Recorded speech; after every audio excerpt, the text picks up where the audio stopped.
I'd like to one more time talk about some issues that I feel the mainstream media is ignoring. And if anybody is listening here today, they can please put them on page 1 where they ought to be. The first issue I'm going to talk about is Ukraine. I have felt all along that this is a disaster. It's obviously a disaster for all the family members of both the military and the civilians who've died during this conflict. It has the potential to become a huge disaster for the other countries in Europe and the United States of America, given the potential of what Russia is able to do. Nevertheless, until apparently very recently, maybe, the Biden administration has not been looking for an end to this war. Now, maybe the United States cannot broker an end, but maybe France or Turkey or Israel can, and they should be encouraged to go down that path. Every day the war continues, more people die. Every day the war continues. It's more of an economic catastrophe to Russia, an economic catastrophe even more to Ukraine. In the relatively recent background, we had huge numbers, a much closer relationship with Russia, and I felt Russia was moving slowly towards being a more westernized country, all the McDonald's and what have you. But in any event, the sooner this war wraps up, the better. And above all, the sooner the war wraps up, the less likely it will become a war in which there are huge catastrophes as things get worse. And I think there are some of my fellow members who would not mind getting American troops involved in Ukraine. I do not want to have that happen. So I hope we get a little more pressure out of the press corps to say, let's look for off-ramps for both of these countries and see what we can do about beginning a peace as well. The next topic that I think hasn't been reported enough is the border. And just because the border is a mess doesn't mean we ought to not be reporting new numbers on the number of people who are coming here every month. They are released every month. We recently got the totals for October of 2022. And when I'm talking about the numbers here, I'm talking about the people who come into the country. My colleagues sometimes refer to the number of people who are met by the Border Patrol. Many of these people are still turned around and sent back. I'm not talking about encounters. I'm talking about people who really come here. And I think since last Congress came in, we have had 2 new numbers come out. First of all, we had September of 2022. And I'm going to be talking about the numbers for this year, a year ago, and 2 years ago. 2 years ago, in September of 2020, 15,000 people came across the border who we really didn't appropriately vet. Last year in September, 116,000 people came across the border that we really didn't vet. And this year, 178,000 people in September came across the border. That should be a banner headline in every newspaper in the country. It hasn't been. It should be covered. Now let's look at October, the numbers that just came out. 2 years ago in October 2020, about a little under 20,000 people entered the country. In October of 21, it was about 99,000, so jumping from 20,000 to 99,000.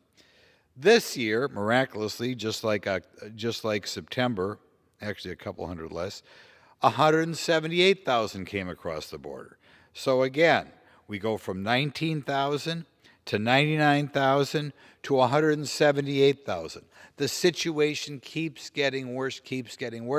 I don't think, if there is such a thing as a responsible media, they're doing a good enough job of explaining the degree to which this number is growing.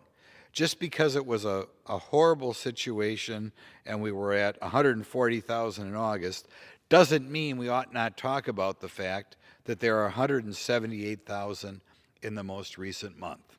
We know, of course, more people, this huge increase in the number of people come here, almost certainly means that there's an increase of fentanyl streaming across our border. We are at 108,000 deaths a year from illegal drugs in this country. When I think of all the parents and all the siblings and all the children who are without sons or daughters or mothers or brothers or sisters, it just breaks my heart. That also ought to be a banner headline. And I am sure that this huge increase of people coming across the border means probably more fentanyl and probably more deaths of tens of thousands of Americans. We are going to be working on appropriations bills soon, and I sure hope the 108,000 deaths of people every year from illegal drug overdose in this country, twice the number of people who died in 12 years in Vietnam, is something that Congress takes into consideration when we put together that budget. The next thing I'd like to look at, sad news from the city of my birth, adjacent to my district.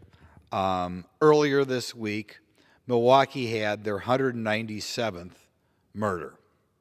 That's tied for their all-time high, and obviously we have about 5 weeks to go. So barring a miracle, Milwaukee, like so many other big cities in this country, it just has a horrific crime problem. 197 deaths. There will be analysis about it, but I have a feeling one more time they will not get the real root cause. To me, the real root cause here in Milwaukee, as so many other big cities, is a breakdown in the family. It is true we could use more police. It is true we should not be constantly attacking those police as racist so they are afraid to do their job. But I hope in some of the analysis of the pundits, analysis of the talking heads out there, we talk about the decline of the role of the family, or the role of husbands and fathers in families as one of the problems out there. When I was a child, Milwaukee, depending upon the year, had the lowest murder rate of the 25 biggest cities in the country. We're right down there with San Diego. Now we're hitting records at 197, and given that we have about 6 weeks to go in this year, you're almost certainly going to clear 200 murders for the first time ever. So please, journalists, pundits, talking heads, when you analyze what went wrong in Milwaukee, how come we're so much worse than they used to be, please look at the broken family. Look at the role of fathers in their families, and also look at the role of families in their fathers. One of the problems we have, and George Gilder talked about this at length, it is very important for men to become part of a family. And a 25-year-old guy who's married with 2 kids at home is much less likely to engage in criminal behavior, much less likely to take illegal drugs than a 25-year-old guy who's out there on his own without those responsibilities. So it's sometimes not talked about. This breakdown in the family not only hurts the kids, it hurts the men as well. And if you'll notice, the vast majority of people who are committing these murders are the men. We always talk about what can you do about the children, what can you do about the single moms. Let's spend a little bit of time saying, what are we going to do without these guys that don't have a family that they're connected with? So in any event, I hope a little bit more thought is given when later this week, everybody in the Milwaukee area is expected to weigh in on those currently 197 deaths. My final comment for the press to look into a little bit for today is earlier this year, there were reports from people who like to pay attention to military matters, and given what I would argue is the recklessness of the Biden administration, we have more danger of war in the future than we have in a long period of time. There have been articles about aircraft carriers, and there were articles regarding training exercises with France. Now, the aircraft carrier, I think it was the Theodore Roosevelt, one of our big aircraft carriers, which cost huge amounts of money. There was a French submarine involved in training exercises with the United States. That French submarine was able to sink that aircraft carrier. I think that should cause concern for people. I mean, when we build these aircraft carriers, first of all, we have about 5,000 people on the aircraft carrier. So if an aircraft carrier ever sinks, you have about 5,000 people dying right there, which by itself is a huge tragedy. But secondly, we have to, I think, have to begin to stop and look, are we spending a lot of money for fighting past wars? Aircraft carriers were important, very important during World War II. They had a use still in the Vietnam War, which is hard to believe, is about 40 years ago. They have a use in places around the world, but I really believe anti-missile defense, cybersecurity, building more submarines of our own would perhaps be a wiser use of our military dollars than having 11 or 12 aircraft carriers. I think they may be more useful in future wars. Hopefully we will not have another war, but I think if we did, they would be more useful.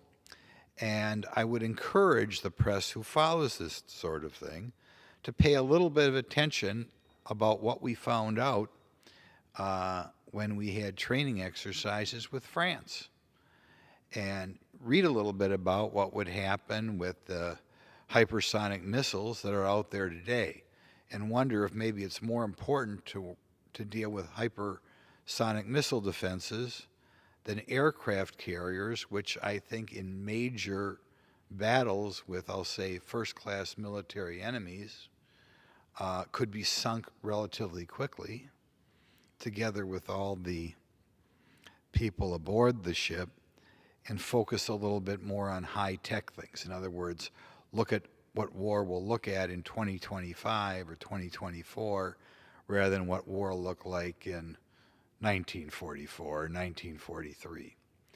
So there are some issues for you all, both the people who like to watch C-SPAN, and some issues that should be taken up by our press corps. Now, I'd like to thank the chair for giving me this time, and I yield back.